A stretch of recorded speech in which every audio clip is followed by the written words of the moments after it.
So today we're going to be going into chapter 9, which is a very fun chapter, and it's one of my favorite chapters in this entire... Okay, I'll say it is my favorite chapter in this entire textbook. And it's all about oblique shocks and expansion fans. Okay, oblique shocks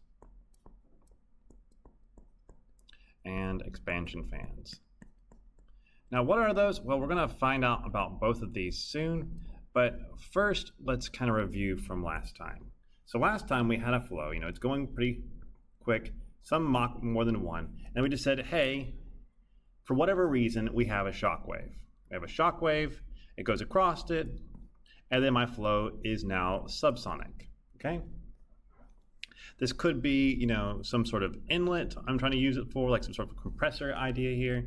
It could be I ran into, even a square wouldn't have it. We'll just say a blunt enough body that I would have had a normal shock right there.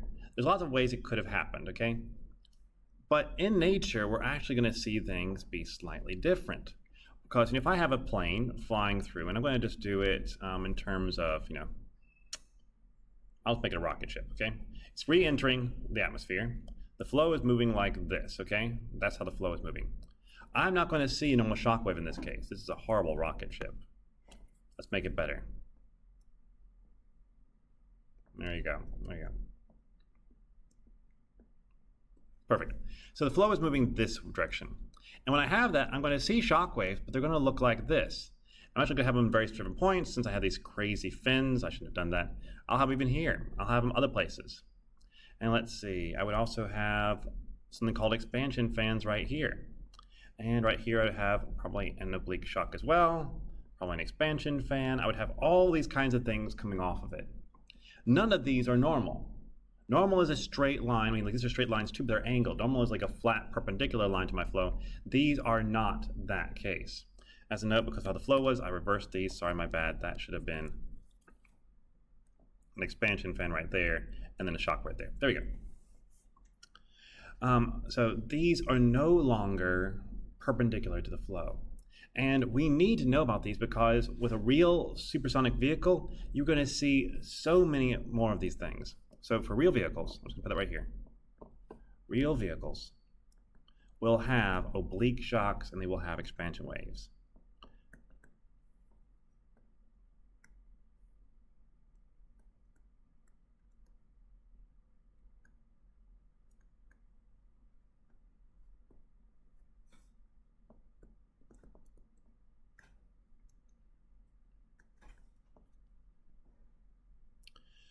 Now, this is especially important as we go to more advanced and yet simpler architectures for engines. Like in the last chapter, we did a problem where we said, if we had a compressor and the compressor just had a single normal shock in it, okay? I had my flow going in there and I was trying to find some sort of P2 over P1 scenario here. I needed to compress the flow. And I can do that with a normal shock. It's fine. It works. I have M1 equals something, I can have M2 that equals something, and I can then get it, okay?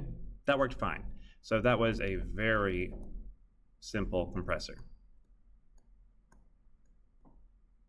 Now what we saw though was, an isentropic nozzle, converging diverging nozzle, was actually much better at doing this. We had much less total pressure loss for here. So, P02 over P01 for this case is way more than P02 over P01 for this case. And that's simply a measure of efficiency. The less efficient it is, the more my total pressure is going to drop. Now, this is a very simplistic compressor. And the reason it's so simplistic is because we are using normal shocks to try to compress the flow. And why are we doing that? We don't necessarily need to do that. With a scramjet, so you've probably heard of these before, not necessarily know what they are. So a scramjet is simply a special type of engine. In a scramjet, what I more or less do is I have kind of a jet architecture. So in a real jet, I have in the front some sort of compressor, okay? Then I have some sort of combustion chamber. That's where the boom happens. Followed a lot of times by a turbine. Don't have to have the turbine. You can really say the turbine. And so I have the flow go through, it gets compressed, it gets combusted, it gets goes through the turbine and it finally leaves and exits. And through doing that, I can produce a lot of thrust. Works good. So that's a regular jet right here. Okay, that's a regular jet. In a scramjet, I'm doing something slightly different. So in a scramjet, I have a different architecture. And the big thing with this is I don't have a compressor anymore. Okay? I don't have a compressor at all. And I will have somewhere in here, I'm just going to try to draw it best I can in two-dimensional. I will have just fuel being injected and combusted at the same time. So what happens is my flow goes in through the front, and I will have an oblique shock wave. That oblique shock wave will begin to reflect, and those reflections will compress the flow. Then I will combust it just like normal, combust, and it goes out eventually. So this is the big difference. I have gotten rid of this component. That is gone, and it has been replaced by just using shock waves. This helps me because I don't have to use any power, any energy to run that compressor. And so it's very efficient. It's pretty much like doing rocket propulsion, but without having to carry the fuel with you. So if you want to understand something like this, you have to understand oblique shock waves and expansion fans too.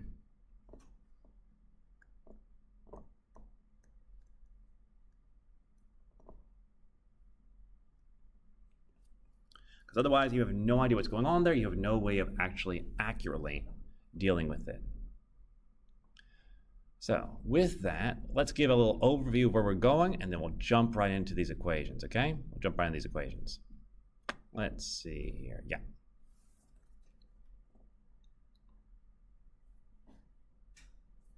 So first off, we're simply going to talk about where do they come from, okay? What is the source of oblique shocks?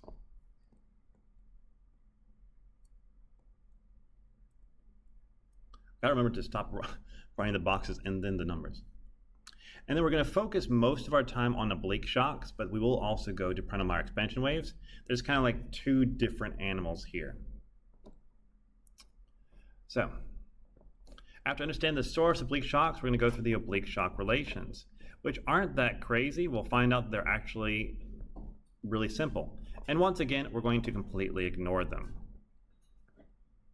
Like I said last time, you have tables, you use the tables, or build yourself a calculator. Do not try to memorize these equations. Do not try to constantly use them when you're solving problems. Build a calculator or use the tables. It's gonna make it a lot easier. Then we're gonna talk about supersonic flow over wedges and cones.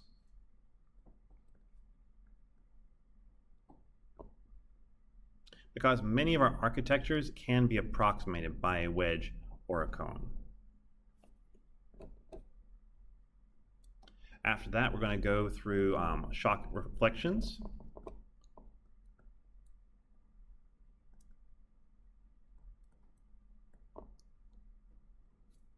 And then finally, detached shock waves,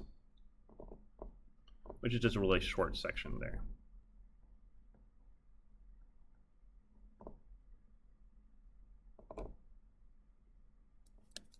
And so having done all of that, we're also going to talk about expansion fans.